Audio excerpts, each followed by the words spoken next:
So we come to the 13th move of the 18 form qigong sequence. This is added onto 8 brocades, so this is like these are two forms together. So this is like 21 of 26 moves. Doesn't matter, you can either do these individually, the way I've done them, because we're going right into the breathing first, then going into the movement. Actually, there's more on the breathing than there is the actual movement. You know, you can play with the movement as much as you like once you get into it. As traditionally with all qigong sequences, this one is called the flying dove, or it's called the flying dove to spread its wings. Again, there's many different forms and names are very similar, but it doesn't really matter. This is a nice one, a real sort of traditional or purist way in one of the way. A lot of them that opening out the chest are really good. They all specifically help certain organs. As within even yoga asanas, they believe each one's helped specific organs.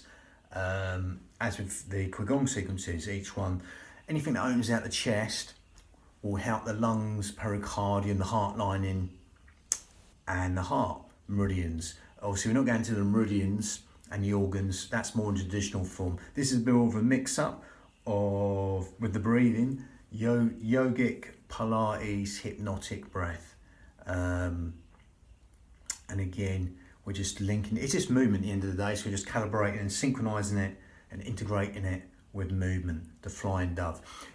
Again, as with all bending ones, that will replenish the kidneys, your bloody tract. But again, I mean, I'm a believer. You know, the breath will, or you know, not even a believer. It basically, you know, it is what it is. The breath will manifest in every single organ, cell, sinew in the body. So, you know, the knowledge, to have these knowledge in what organ, whatever, you can be aware of it, that's great. But it doesn't, you don't even need that. Just do the moves, do the motions, feel. If you feel good at the end of it, bang, great. It's done its work. Again, I digress there. So, flying dove. We're going to go down the hypnotic, yogic, Pilates principles of this. So, unlike the traditional form, which I've done in other videos, you breathe into the belly like a balloon. That's more meditative breath, that's fine. But we're going to do different. We're going to go down the Pilates route to start off with. We zip up pelvic floor, scoop out your abdominals, take the navel towards the spine. Again, the only way to explain the pelvic floor is you're on a long journey, when you go to the toilet, you stop yourself going, that's your pelvic floor, okay? If you get the thumbs from the hips, okay, and just meet there, that's the end of the pelvic floor, okay? And that links onto our corset muscle, wrapping 3 layers deep, which is segmentally stabilised in our spine. So it's like a beeline, bikini line, belt line, whatever you want to call that. These thumbs come from the hip there. That's the join of the corset muscle onto the pelvic floor. That's the end of the pelvic floor. Okay, so again, linking on like cling film on this beeline is the corset muscle, 3 layers deep, which is all segmentally stabilising the spine. When we engage them two is zipping up pelvic floor, scooping out your abdominals. One won't go without the other, they go together, okay? That will naturally, as you breathe, help you breathe into these lower lobes of the lungs, the intercostals, the ribs, anywhere but the stomach. So even if you like to start off with a lateral thoracic breathing, that's what we call it in Pilates, 2 middle fingers touching, shoulders down, because we're 90% of us are overactive in these upper traps, let them down, 2 middle fingers touching. As you zip up pelvic floor and scoop out your abdominals right now, you'll feel the breath coming in low and deep to these lower lobes of lungs. Again, it might just be this much, you know, it might be this much, generally it is. But again, I'm overemphasising that, so you can see that, this will happen and then come back. Keep the shoulders down, don't let them come up. Breathing through the nose and exhale through pursed lips in the usual traditional Pilates manner. So if you're blowing out a candle through pursed lips. Lovely. And as you're doing that, you'll feel the width in the lungs. You're breathing anywhere but the belly button. They're helping you breathe 3D style, organ deep, cell deep, even bone marrow deep into these lower lobes of lungs, the intercostals, the ribs, anywhere but the stomach. You can take the hands away, say to the knowledge that's happening. As you do that now, safe in the knowledge you're breathing in low and deep into these lower lobes of lungs, the intercostals, the ribs, anywhere but the stomach. Lovely. That's going to help us use the pelvic floor and our corset muscle, what we call the transverse abdominis, the corset muscle, 3 layers deep. It's all segmentally stabilising our spine in that Pilates manner. Okay, breathing in for the nose, following the journey all the way in for the nose, and following the journey all the way out as you exhale through pursed lips. Lovely. So now we're going to change that. We're going to close the mouth and make it slightly more yogic in the fact that we're closing the mouth and allowing the breath to be longer now, because there's a smaller filter through the nose.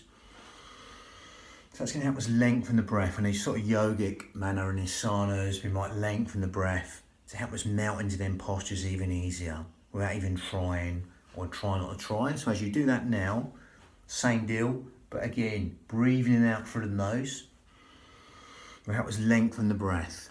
Okay, lovely. So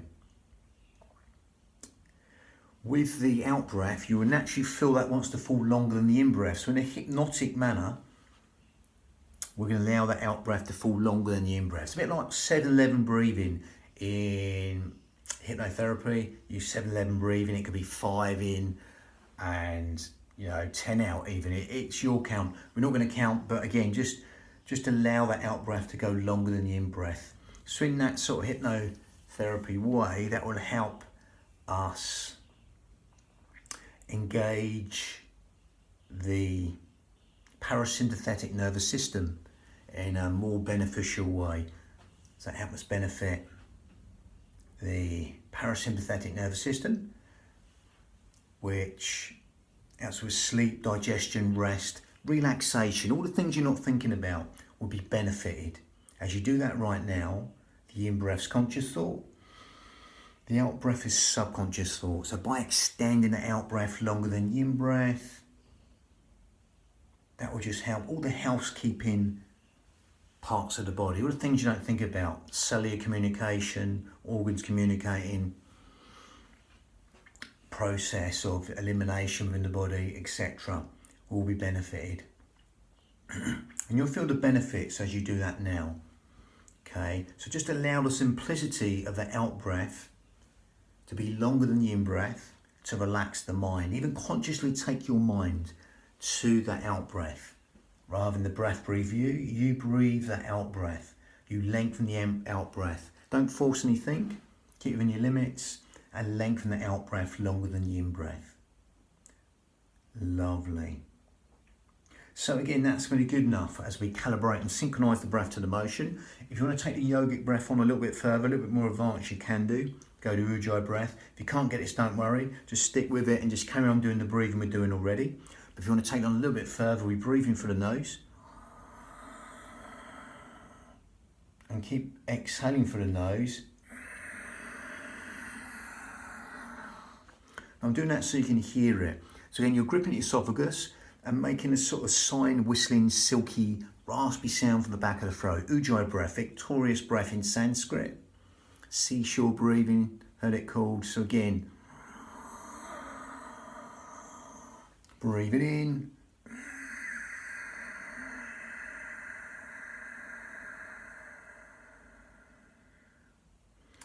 And again, as you can hear, as you grip at your esophagus, that will help the breath lengthen even longer. Helps stimulate the thyroid gland, which helps with weight control, etc. Helps us build the heat in the body, helps us fan the fire to burn all the toxins in the body. But again, you have to know that. As you do that right now, you'll find, as you do that now, you'll find that helps us focus on the breath. Gives the mind something to focus on and hear. It's real natural focusing breath. What we do in everyday life sometimes when we're trying to focus on something, we're just overemphasizing it. Nearly sort of Darth Vader breath, shoulders down.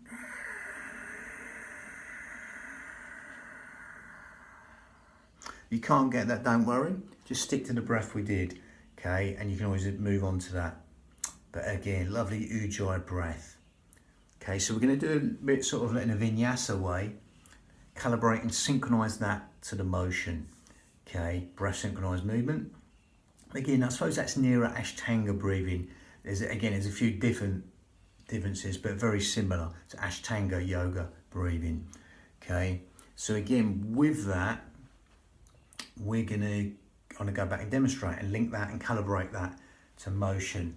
So again, it's going to help the heart, lungs, pericardium. Again, if you go deeper with all these, they're all the same, then you will be helping the kidneys replenish, Shensu.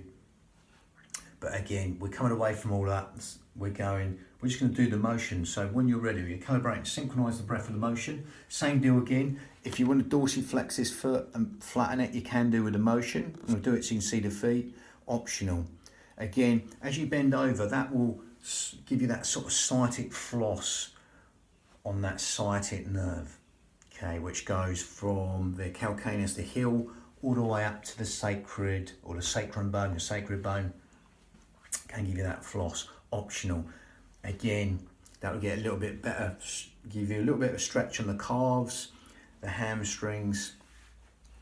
Lovely. Even the foot, the plantar region of the foot. So again, let's go back and demonstrate.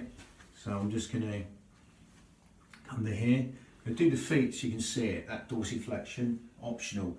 If it hurts too much in the knee and it's locking out the knee, got any severe knee problems, just keep the foot flat. Okay, so again, you're going to breathe in and exhale. Nothing set the motion, just breathe in when you like, but elongate the out breath to get them effects for as long as you like. And start up high and exhale.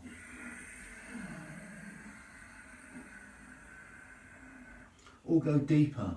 Okay, breathe in and exhale for as long as you like.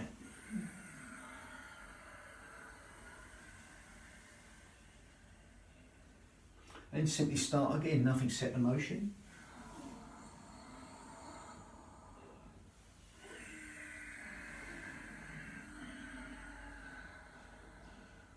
And do it this way so you can see it.